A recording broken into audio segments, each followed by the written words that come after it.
হয়তো ওদের বিধিলিপিতে লেখা হয়ে গেছে, এই পথেই জীবন, এই পথেই মরণ আমাদের। ধূলি ধূসরিত পথপ্রান্তের রুক্ষ জমিতে প্রতিটি শীত গ্রীষ্ম বসন্ত কাটে হতভাগ্য মানুষগুলোর। ভরা ভাদ্রের অঝোর ধারা ঝরে পড়ে ওদের 5 ফুটের শরীরগুলোর উপর। তেমনি হাড় কাঁপানো কনকনে ঠান্ডার চাবুকে ফালা ফালা হয়ে যায় ওদের অন্তরাত্মা। গৃহহীন পথবাসী মানুষগুলো জানেন এটাই তাদের জীবনের দিনলিপি। ওদের জীবন যন্ত্রণার জলছবি, আগামীর ভবিতব্য। তাই কারো কাছে কোনো অনুযোগ নেই, কারো কাছেই কোনো চাওয়া নেই।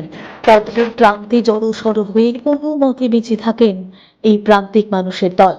খোলা আকাশের নিচে সারি সারি সারিত মানুষগুলোর কারো গায়ে নেই কোনো গরম কম্বল, কাঁথা বা লেপ। বড়জোর এই দাঁতে দাঁত লেগে যাওয়া ঠান্ডায় কেউ গায়ে দিতে পেরেছেন পাতলা একখানি চাদর, কারো বা সেটুকুও নেই।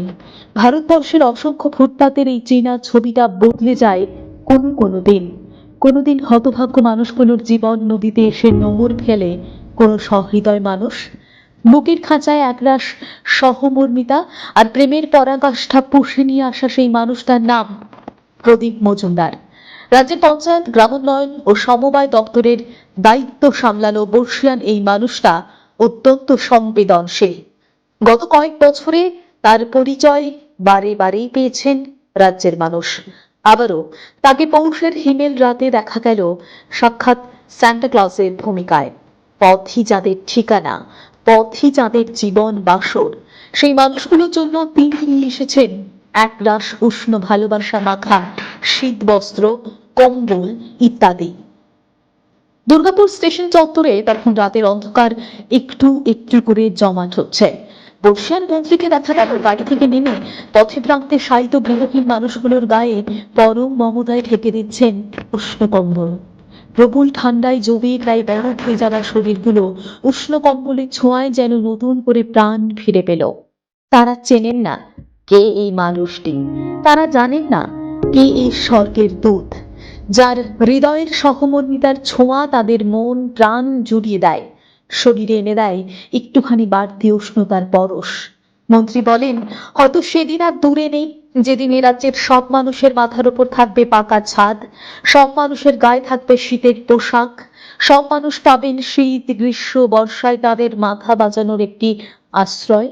সেই দিনটার স্বপ্ন দেখি সেই উন্নয়নের অশ্বমেধের ঘোড়া ছুটিয়েছেন রাজ্যের মুখ্যমন্ত্রী মমতা বন্দ্যোপাধ্যায়।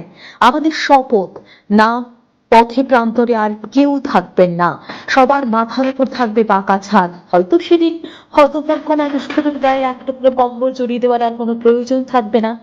এই স্বপ্নটুকু নিয়েই আমাদের পথ চলা, আমাদের আগামী শপথকে রক্ষা করার প্রাণপণ লড়াই। Bureau report, TV news 10। আপনারা দেখছেন টিভি নিউজ 10। আপনারা মানে আমরা।